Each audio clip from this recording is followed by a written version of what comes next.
Doing it live. I think that's what we're doing. Yeah, there we go. Alrighty. Good morning. It is February 27th, 6:46 a.m. on the glorious day of our Lord. We got some fun news. I'm a little late to the party. I've been really struggling with trying to have the willpower to really be I gotta go down and get working on this. It's just the real world's getting kind of rough lately. So, but I do have exciting news. And I'm also, I guess I should handle what I'm doing with these sticks. To go along with the exciting news, I'm realizing that in order to make these look the way that I want them, I need to prime them, and I need to prime them individually to do what I want to do, because I don't think I'm going to be able to do it with them like this. This was a good idea, but as far as how I want my woods to look, Truth King, what up, possum? But I don't think that they are going to look like how I want them to with this. So I am doing the thing. Sometimes you just gotta break shit and redo it to make it the way that you want it to be. So looking at this, it's definitely I need to do that. It's not going to look like the thicket that I want it to, because I'm not going to be able to get to all of the wood, because I've got them in there too thick. I think what I'm going to do is I'm going to be putting all of these on little sticks with little clamps to hold, so I can blast them with primer, and then probably either airbrush or dry brush them before gluing them in place. And I probably will do some more kind of touch-up stuff once they're in place, depending on how the rest of it looks. But I might not. I might have to do it the really, really slow way of make this tree look really good, put it there. Make this tree look really good, put it there. Make this tree look really good, put it there. And just slowly building up a very dense forest. But again, that sounds like it's going to be an insane amount of work. But as long as it's done smartly, we won't have to paint all of the trees. It will be it seems like a lot more work. It's just we need to work smarter, not harder. Need to figure out how to make this look the way we want it to, from the perspective that we want it to. And that's a whole nother thing. I've also been really debating if I want to use these particular ones for terrain, or if I want to use them for almost like a little grillet box. I guess the closest thing wouldn't be a grillet box, would be Anna's little boxes that she has made. They're more like reliquaries. Those have been a thing that I've been thinking about making lately.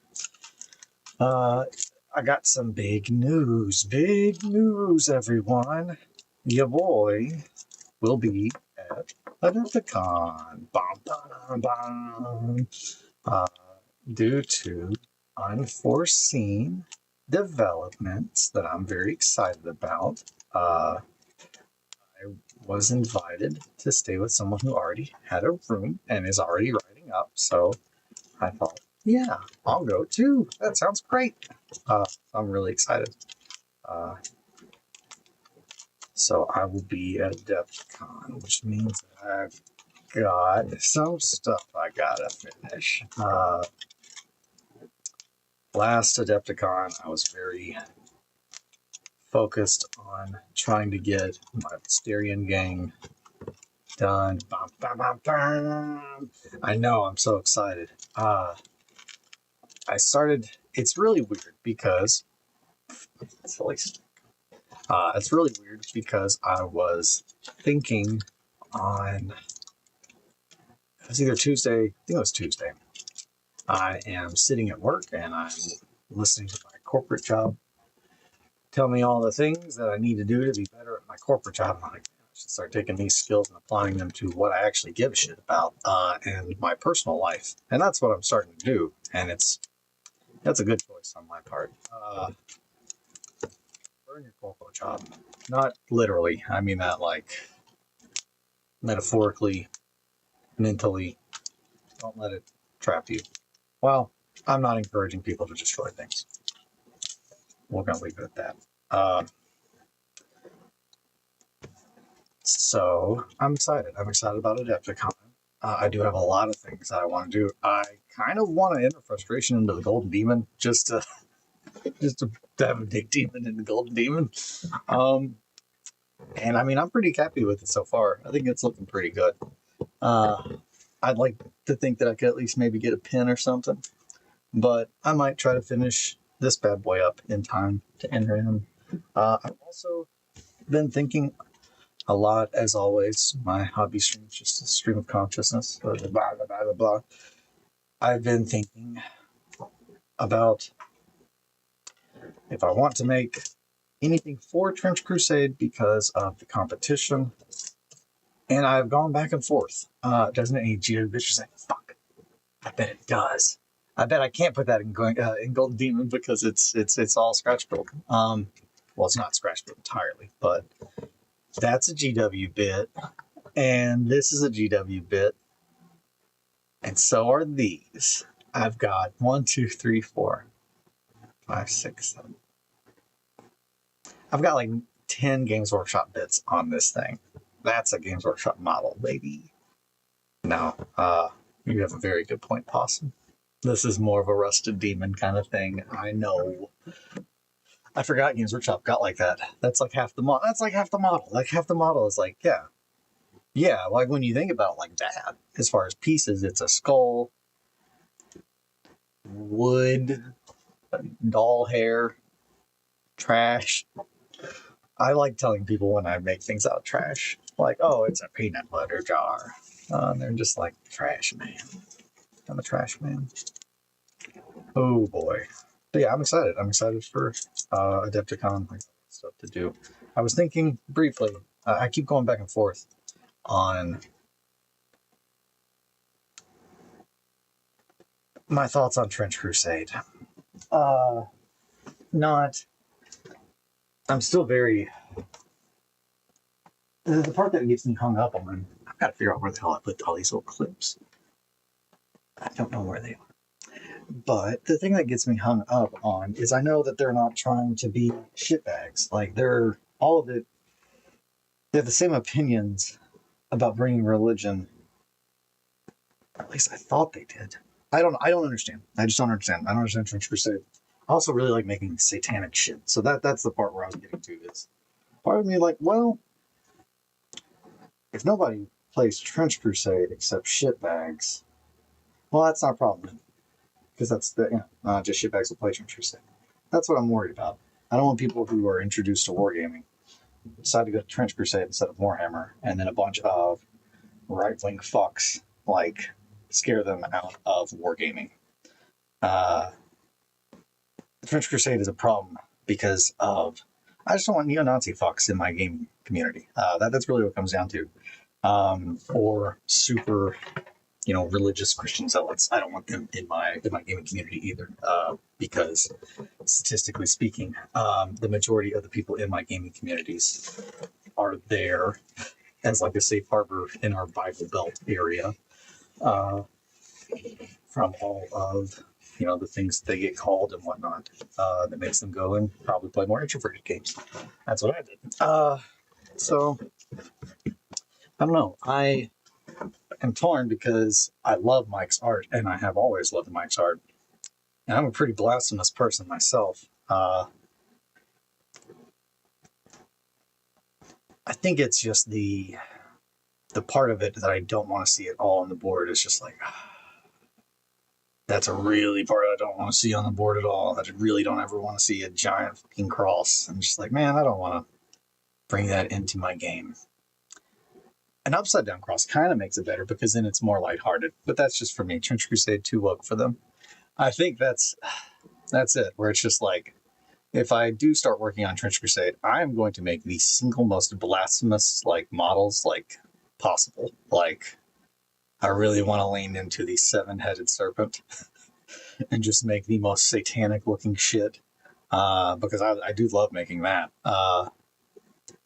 And I think maybe that's the part of Trench Crusade that I was supposed to be focusing on. I don't know. I think that's it. I think there's just I don't have a understanding of what the fuck the game wants me to think, I guess, because it started as art and rules, and then they added lore. And the lore is the part that I have a problem with. I don't know. Because it's also they're essentially saying that Christianity is right, but it's really, really, really, really, really, really bad. And they got a lot of things wrong. I don't know. I'm very torn on it. At the end of the day, I like to make a lot of demonic shit. I always have. I might make something for Trench Crusade to enter into that competition. Just to make something. But I don't know. I'm very, very torn on what I want to work on. There's so many different things that I'm like, man, I'm excited. I think there was a fair share of lore to go hand in hand with the art back in the day, but it was more like flavor text. Yeah, and that's I don't know. The biggest problem I have from it is I'm a World War One buff, so I really can't look past the fact that trenches would never even have been a thing. Based on the story that they have told, the very first thing is that the Templars during the First Crusade, if that's the problem. At the end of the day, my problem is that the background, the lore for Trench Crusade is so fucking dumb. I can't believe in it at all as someone who has a comprehension of history.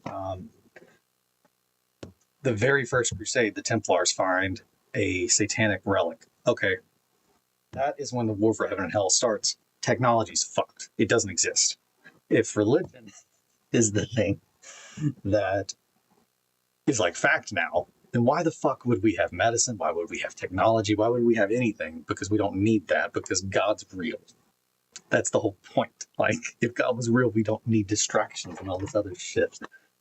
That's why religion is a thing. I'm getting way too into my own beliefs and whatnot, but I think that's the biggest part with Trench Crusade is I love World War One and I love history, and the reason that I love World War One. But regardless, why push yourself to participate in something you're not in love with? I think you get it. I think I want to, because it's Trench. It's supposed to be an alternate World War One history, but I don't know. I think I want to be someone in the community that can stand up against Nazi bullshit in my gaming space and tell people to fuck off. But I won't be there if I don't play the game. And that was my thinking. But I don't know. I need to look at the rules. Thomas Purin writes good rules. I will say that. I like more time. More time does have some circle jerkery, but I need to look at it. I think I'm just waking up. I'm not trying to force myself into liking Trench Crusade. It's more of, it seems like it would check all the boxes for me, and I just can't get past it. I think that's what I'm hung up on. They are modern wartime. Gotcha. Again, Possum, I'm not trying to make anybody a fan of Trench Crusade or anything. It's more of, it checks all the boxes for me, and I'm just having a real hard time trying to figure out why the heck I don't want to play it.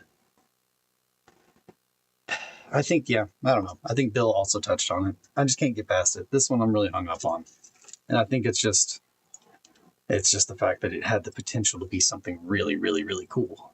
Because I love demons. I love World War One. If they had just gone with any other, how do you get the demons there, but still make World War One even a possibility? But yeah, my whole thing with World War One is there's so much of advancement of our species in that time period because of we turned the level of insanity and self-annihilation to like 12.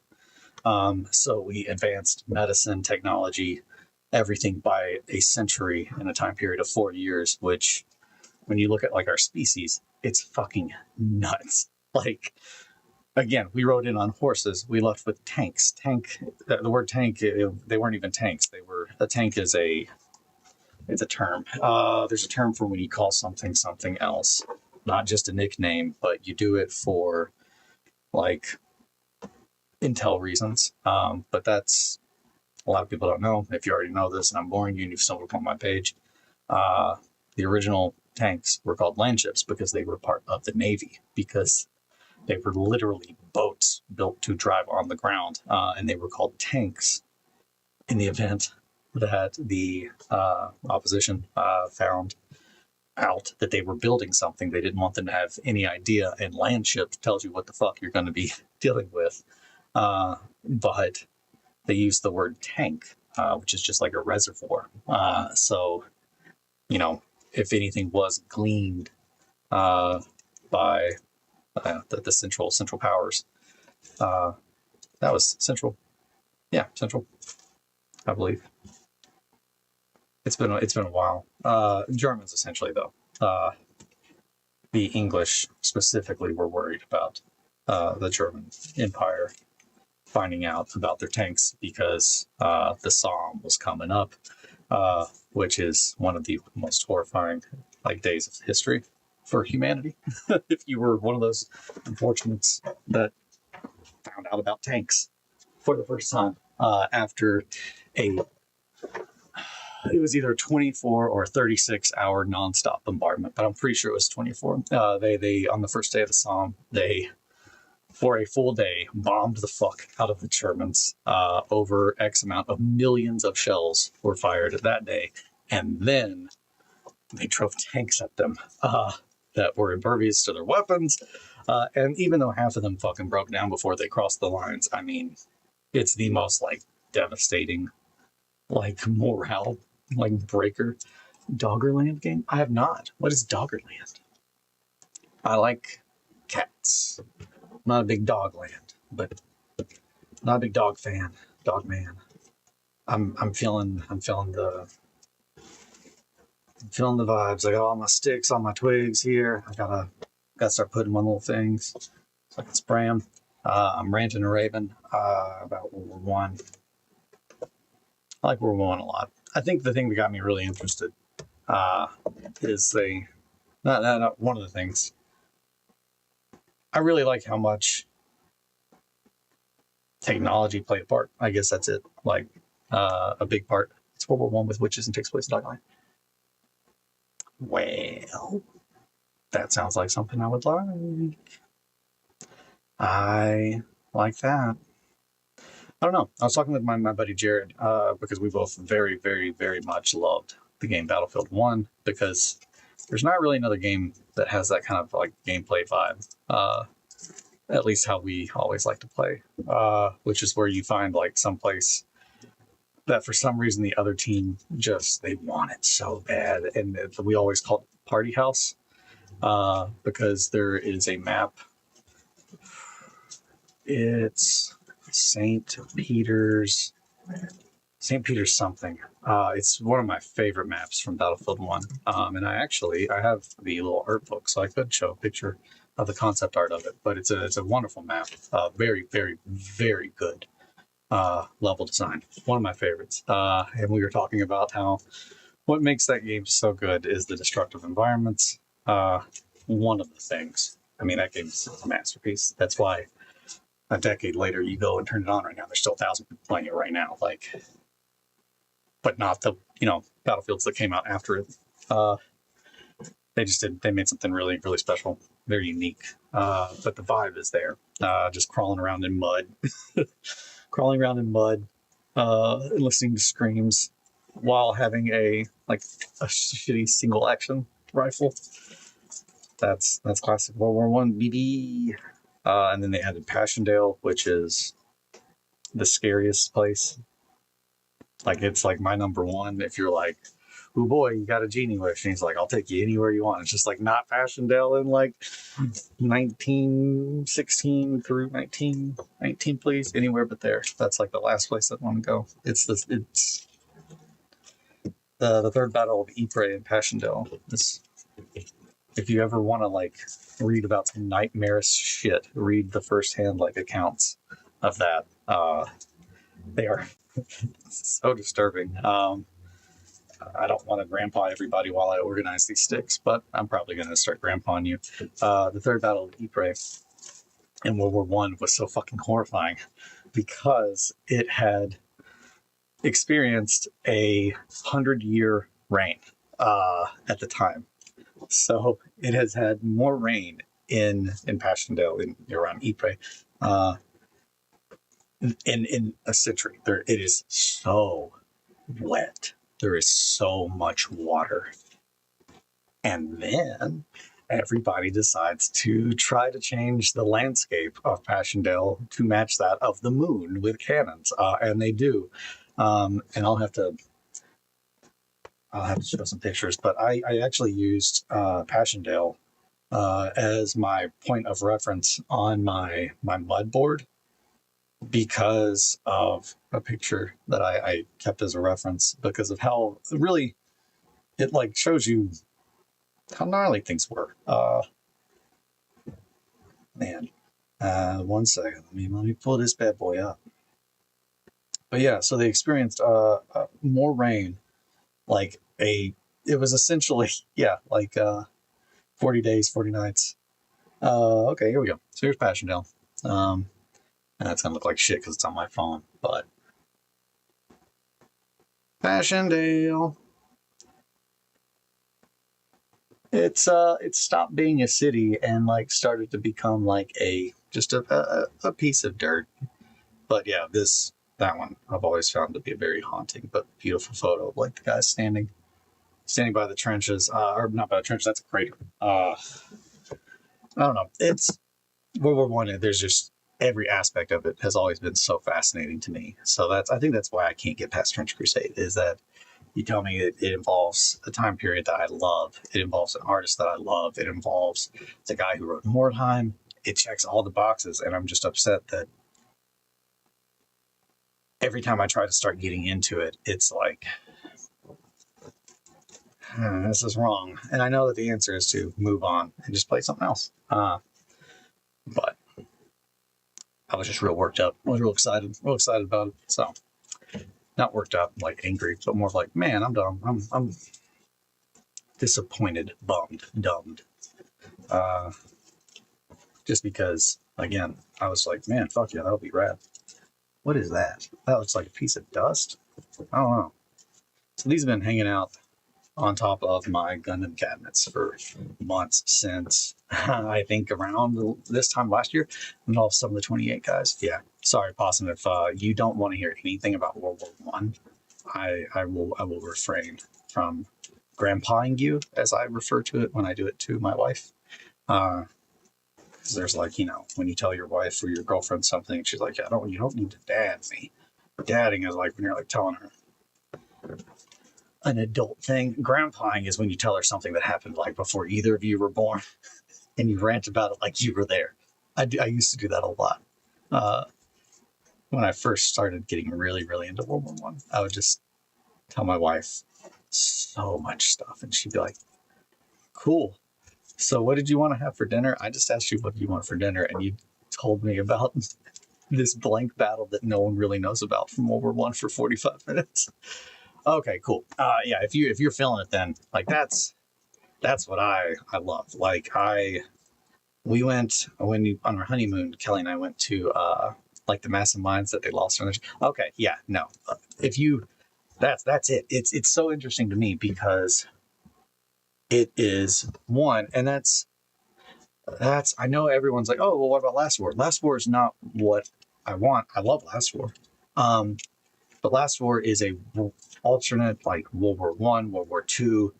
It combines them both. And while I understand why, because they are very much World War Two, there was no way that World War Two wasn't going to fucking happen after how World War One. And that's another lesson that we can all fucking learn today. If the reason World War Two had to happen was because Germany was essentially punished too hard. And I'm not trying to say that, I mean,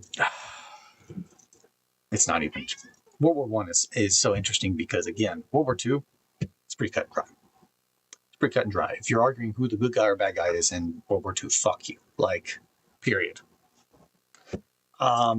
It's very clear. World War One, it was not clear at all. There actually were not good guys or bad guys. Trench Crusade is very similar, and that's it. So like, so the blending of the two wars, and I don't like World War Two coming into World War One because it takes everything that I think we could have learned from World War One, and it does what we always do with like lessons. It refuses to learn the lesson and it changes it. Sorry, I'm getting too preachy, but that's it. Like World War One happened because of so many reasons, but like really at the end of the day, the biggest one is probably not Byzantine. The I'm gonna have to remember who, but there's a dude. His entire like Bismarck might be Bismarck.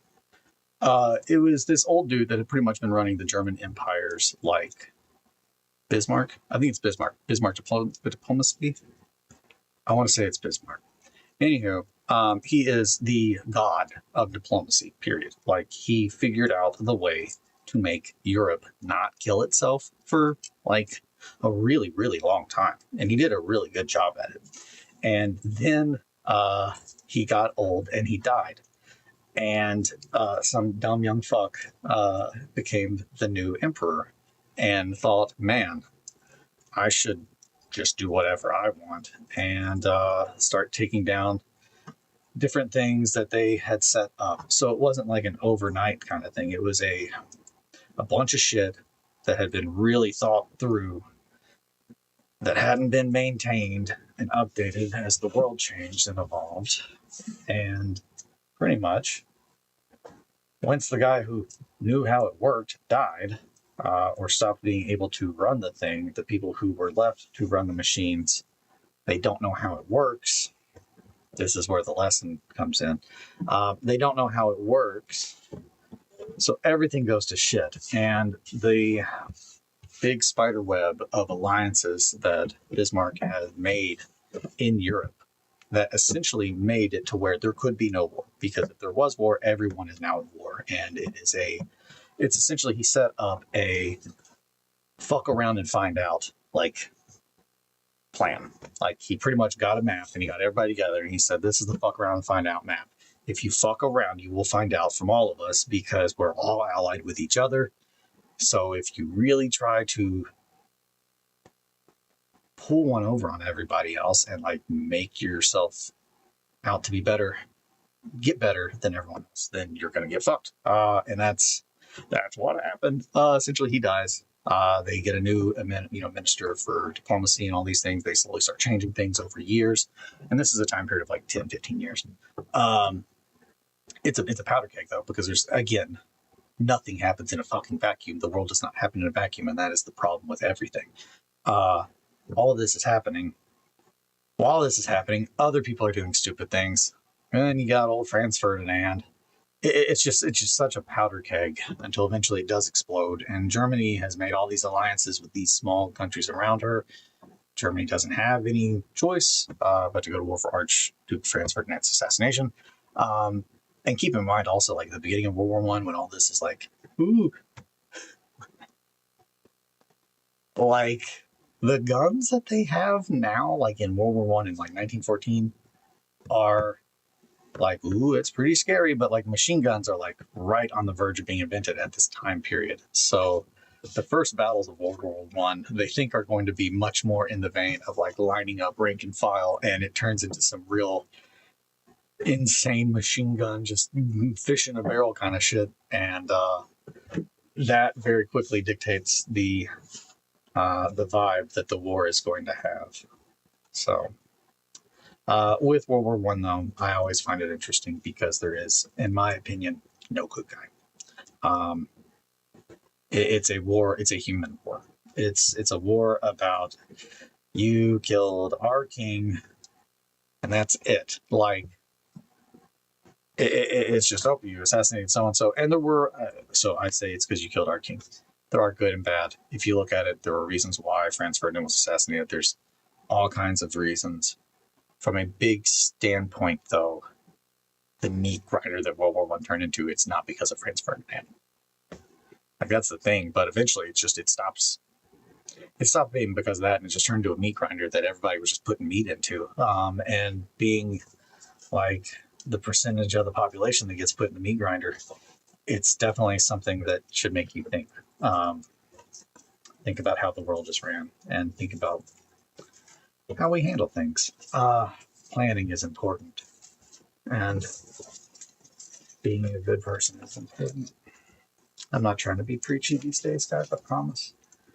World War One just can teach a lot of lessons. One of the things that I really like about World War One that gets me really pumped every time I think about it, and this is because as someone who works in telecom, I've always found the timeline fucking nuts because the crazies, and this is like as telecom, as a RF engineer, I love what they did and the time period in which they did it because it's fucking insane. But the transatlantic cable is one of the coolest things that we've ever done as a species. Like the concept of that is so insane and 40K like that it's just bonkers. But literally, the transatlantic cable is a fucking phone cable that goes across the bottom of the ocean. Like at the time period, like imagining how insane that concept really is for 14, which actually the transatlantic cable, I'm pretty sure was late 1800s. I'm pretty sure 1890 something is when they transatlantic cable. Sorry, I've got to check that. I have to check my transatlantic cable installs. 1854 is when the project began. That is so insane to think about doing that in 1854, given the amount of technology like that they had. Like the idea that you would have, be like, I'm going to take a phone cable, and like drag it across the bottom of the ocean. Because again, these cables are, the transatlantic cable it's so fucking big because it has to be so big. Let me see. I have a picture. There was a really dope picture that I've seen before of them like throwing it off the back of the boat. But it's nuts. Yeah, it's insane. Yeah, pretty much. I mean, big fucking cable. But that's a big chunk of why the U.S. joined World War One is because the Germans cut the transatlantic cable, and that's another big part of why we stayed out. So that's interesting to talk about from a like U.S. history standpoint because that was one of the first ones. And I don't know if it was one of the first ones. It was probably like the biggest one that I can think of, and I don't know if we did anything since then. But the big problem with World War One was we are a country of immigrants, despite what a lot of fucking idiots think. All of us are from there, unless you were born here, in which case you are probably, on a reservation. So we couldn't really choose sides between World War One and between the French, between the English, between the Germans, because at the time, the largest, it was like a right there, but it was we were pretty much split as a country. Like we had almost as much immigration from one side as we did from the other. So you can't really, how the hell do you decide which one you're going to back? But then, of course, we get the, I'm going to have to remember the name of the telegram. But we get the telegram that essentially went to Mexico, and the Germans, that pissed us off. And then they cut the transatlantic cable. There was just a lot of things that finally led to the English or the Americans being brought into World War One. I always find it, I'm sure I've talked about that before, that we brought Winchester 870s that had the disconnect on the trigger. they didn't have that. They weren't built that way. Like now they're built to where you're not supposed to. Remington, a couple years ago, my buddy worked there, or no, he worked at Blue Force Gear, but Remington got fined a shit ton of money because they accidentally made a bunch of guns the way they used to make them, where if you rack it, it fires. Like there's no safety. If you are holding the trigger and you pump it, it will fire. That is so scary and so not safe. And that's why in World War One, the Germans were like, y'all need to get those the fuck out because they're essentially a machine gun shotgun. It turns a shotgun into something that can be fired so fast. Very scary. Very scary. But yeah, Germany petitioned for those to be made into a war crime because of how devastating they were in trenches. Yeah, I'm going to grab some sticks out of this drawer, start putting these on sticks or clamps. No, I love World War One. I've been playing this game. If you like video games, video games. Video games. Video games. If you like video games, I've been playing this really good one called Conscript. That is I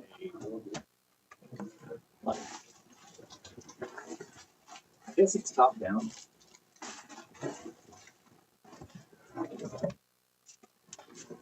I have absolutely no idea where they went. Wait a minute. No. Are they on that table? Here they are.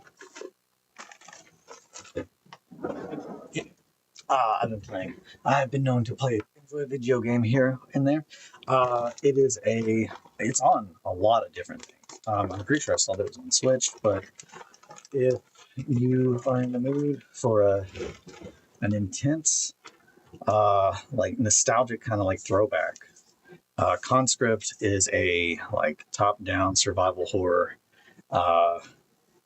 that is World War One. You play as a French legionnaire, not legionnaire. What would they have been? Poilu, French infantryman. Yeah, Poilu would be the French term, oh hey buddy, like hi Poilu. Like Americans refer to as doughboys, which a doughboy that was not a. They were referred to as doughboys. For those of you who don't know, that's the term doughboy as an American.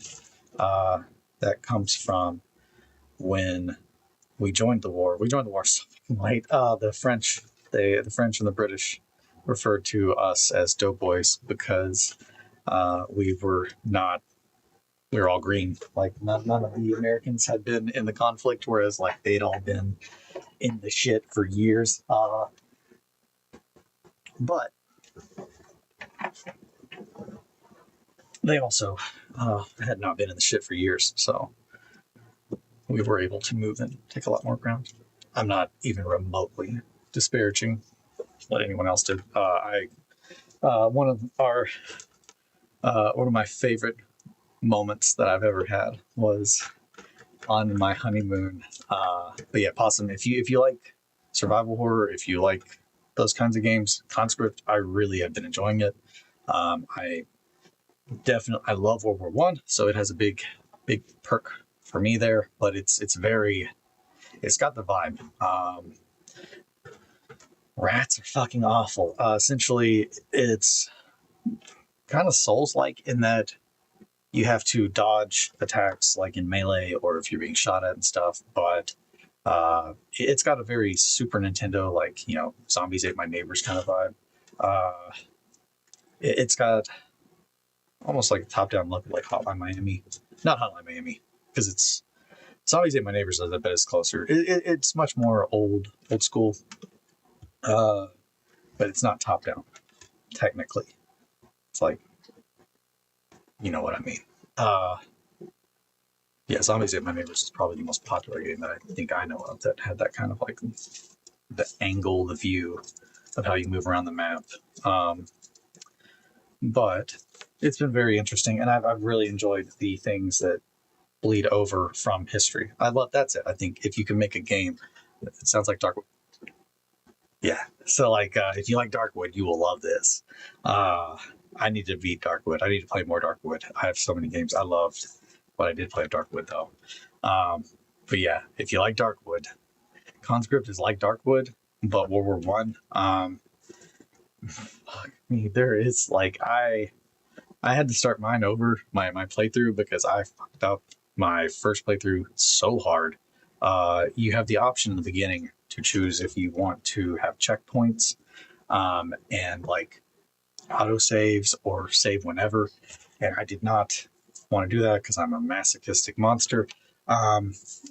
So I went the old school like Resident Evil route where you can only save by using ink cartridges at a typewriter, which is both awesome and I hate it because my wife has now got to like watch me like vent and rant about like dying 3 times now at this spot where I'll play for 45 minutes, but I won't save because I don't want to waste one of my ink cartridges. And then I die and I'm like, fuck, and I'm right back where I was. But I've done that like 3 times now. But I did enjoy Fear and Hunger 2, which was like interwarish. I've never played that, but I definitely will check that out. A lot of people, and I have, not Last War, not Last of Us, Our War. It's the one. It's like a simulator where you play people living in like the DMZ or in like the actual war zone. I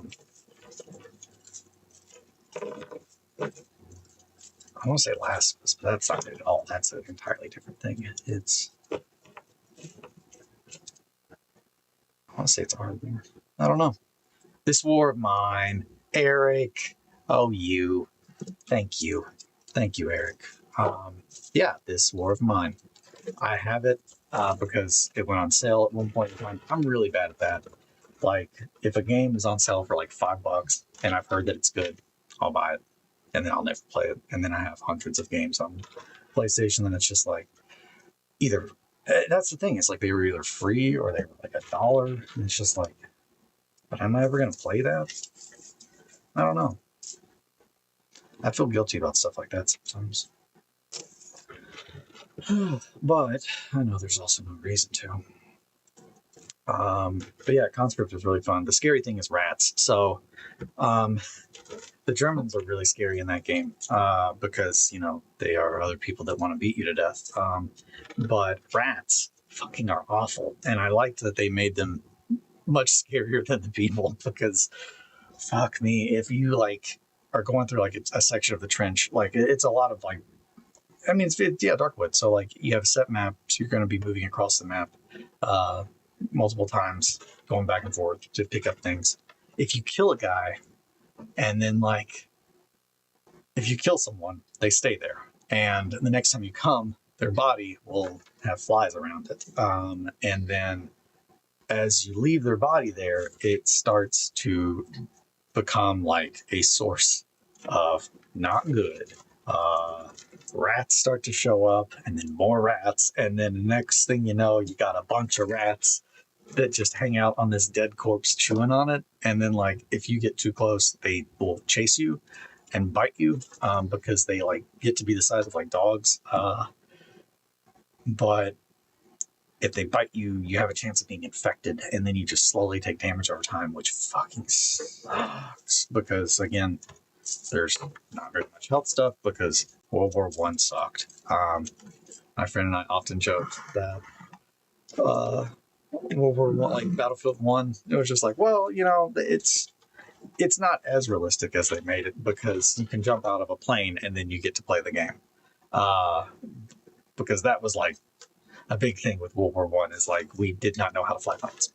Some people knew how to fly planes, but like 90% of the people that were flying planes did not know how to fly planes, and they did not know like the shit that could go wrong inside of a plane is just fucking wild in World War One. But like again, like the life expectancy of a pilot, it was in minutes, which is just crazy. Which that's a whole nother segment of World War One that I could talk about all day, which all the Nazi pieces of shit out there should take a little lesson from history and learn about Lafayette. He is a true patriot. But the Marquis de Lafayette is the one who helped.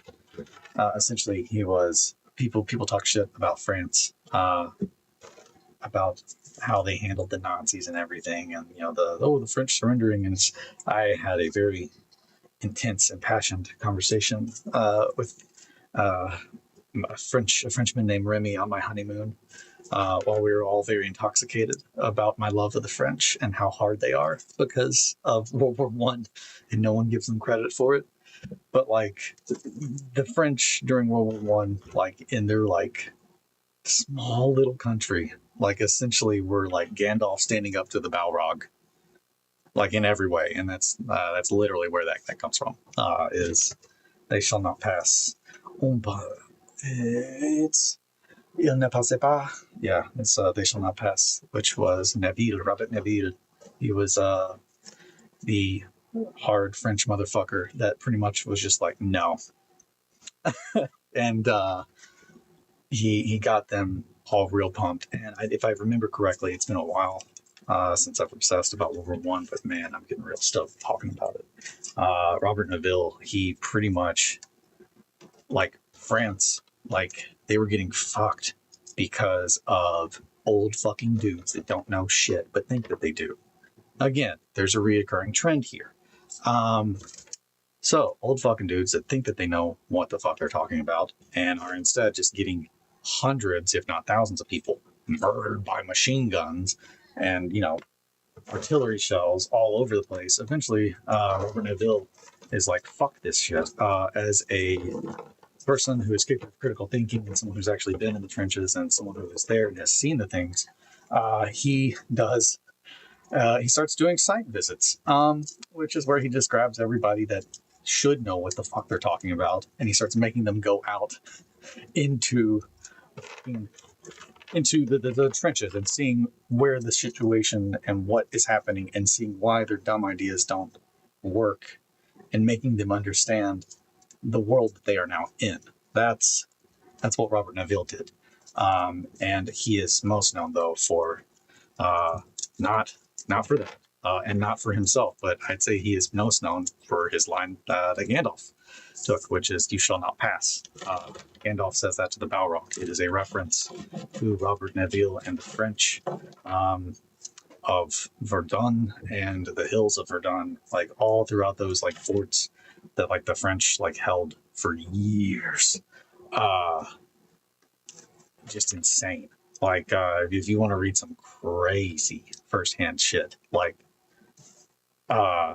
yeah, the French, Verdun is seriously, it's Passchendaele is really scary. Passchendaele, I never finished that, but essentially they had 100 years like rain, like, and by that it's like, or 100-year flood, the biblical kind of shit where it's just like it hasn't rained this much in 100 years, and now it's doing that, but it's doing that while we're constantly bombarding it and shelling it, so it eventually becomes this insane crater-pocked moon-like landscape. But because of all the water, the ground is just, it becomes a quagmire. It becomes like, not like quicksand. It's just mud that just keeps sucking. Like you can't get out of it. Essentially, if you get stuck in it, if someone doesn't get you out, you will die there. Like, and if they try to get you out, they will probably get stuck too. There is there's a percentage of time you have to like try to get someone out of this shit before they're dead. And I think one of the most horrifying accounts is that I'm pretty sure it's in All Quiet on the Western Front, which is, I mean, to give you an idea, like that's a very mainstream history. Like it's like, yeah, that's a very well-known account actually, now that I'm saying it. Like, but I'm pretty sure it's either on All Quiet on the Western Front, they are at Ypres, or I'm thinking of another book that I've read. But essentially, they walk by and there's a guy, when they first see him, he is up to his shins, or maybe his knees. He's up to his knees and he can't get out. But the mud is so wide that no one can reach him. and he's screaming for people to help him, but nobody can get to him without getting stuck. Like, and you can see like in the mud around him, there's a bunch of stuff where like, I mean, they're trying, and it's just like, we can't, because the longer you stay, the more it spreads, the more you now are in danger of getting stuck too. But it pretty much talks about how they go out on the morning and he's up to his knees. And then when they come back later, he's up to his like waist, and he's just screaming frantically. And then eventually, like, it's up to his like chest, and someone goes out and shoots him. And the guy that's like telling the story is just like, yeah, eventually someone did what I didn't have the strength to do, and now I can sleep. And it's just like, fuck. It's just, yeah, like being eaten by the ground while you're being shelled and have gas, and there are rats the size of dogs eating corpses around you and trying to eat you while you're being eaten by the earth. That is World War One. It is just as hellish as I can think of, and I'm pretty active imagination. It's pretty much just like that, but worse. Like, all that, but then also it's kind of like my buddy and I used to joke about brain freezes. It's just like, the only thing worse than a brain freeze is, and then we would say something, and it's just like, whatever is a horrible thing. It's like, oh yeah, like the only thing worse than a brain freeze is like someone killing your entire family, and you have a brain freeze. It's the comical over the topness. Not comical. Over the top. I guess it's just that. It's the 10 out of 12 out of 10 humor. I got a lot of little sticks here that are still need to get put on these. I've just been talking. So I could try to demo this game. Possum, I think if you liked Darkwood, I think you would like Conscript. I've not beaten it, and I've not beaten Darkwood. Darkwood, it gave me the spookies. I love scary stuff, and I love spooky games. But Darkwood, I think I was playing that one, and it was just I would play it way too late, and I would just be spooked, and I don't think I made enough like progress in it. Also, guys, if you are like, hey, Eli, next time don't rant about World War One and your opinions about things, I can do that. But yeah, I very much love World War One history, and I very much have been. That was what I was trying to get to. Yesterday, I was talking to my buddy. We were talking about Battlefield 1 and how we've never played a game that makes you feel like that.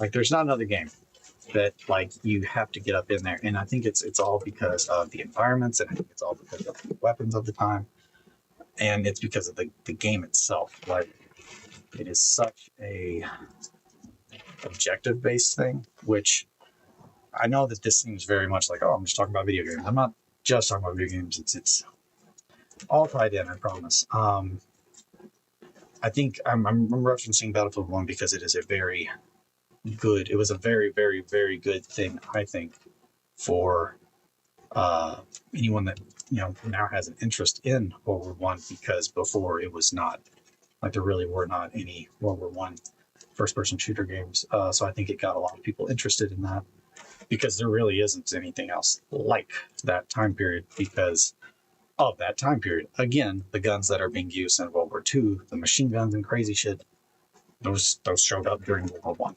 We started with bolt rifle, or bolt actions. We started with bolters. World War One, a lot of people don't know this, but it started with the Holy Godwin pattern bolter, and then eventually we learned how to make machine guns. But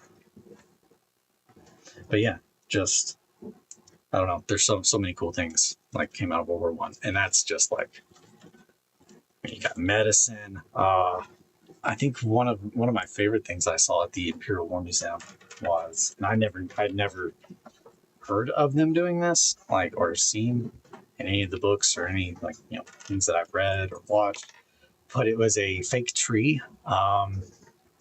At the Imperial War Museum, they have a fake tree that, like, and then this is again level of like, talk about Warhammer, like 40K. This is 40K. What is more 40K than like going out in like no man's land in night and drawing a picture of a dead tree and then sending that drawing like hundreds of miles to be fashioned into like a essentially they made like a little hidey hole into the street. Weren't some people still using breech loading rifles? Yeah. Oh yeah. Like the and that's the other thing. It's just like at the time period, yeah, like the standard issues were like, you know, bolt actions, but like breech loading, like especially when you get into the countries that were not France, Germany, and England, like ones that did not have like an active standing military just in case, or have, and even them, like the sheer amount of everything needed for the war effort. Yeah, like the Martini Henry, that's the one I know that if you played Battlefield 1, you will remember the Martini Henry because I'm sure you got one shot by that by some fuck many times. And we're like, because yeah, the Martini Henry was a breech loading. It was a breech loading rifle, which means that it was about 50 cal. Uh, which I was talking with Clay, I think. I think it was Clay. I think Clay was telling me that the only gun that he's ever fired is a breech loading pirate gun. And that's the coolest thing I've ever heard. I was just like, never fire another gun again. That's it. You won. Like, that's awesome. Pirate gun. It is 7:42. I gotta make coffee. I'm sorry, Lawrence. But yeah, I'm gonna get some paint on these. I didn't put any of this on these. What am I thinking? Okay, but yeah, I gotta stop. I gotta go make coffee. But thanks for listening to me rant and rave and watching me put these little guys on sticks. You all have a good one. I'm going to be trying to get back into regularly streaming in the mornings. This week was just a little rough. I had a couple little mental breaks, so just trying to stay easy. But you all have a good one. Thanks to the stream break. Yeah, Eric, dude, I love having you guys here. Like I really do love having people talk to in the morning. But thank you guys, and I will catch you later.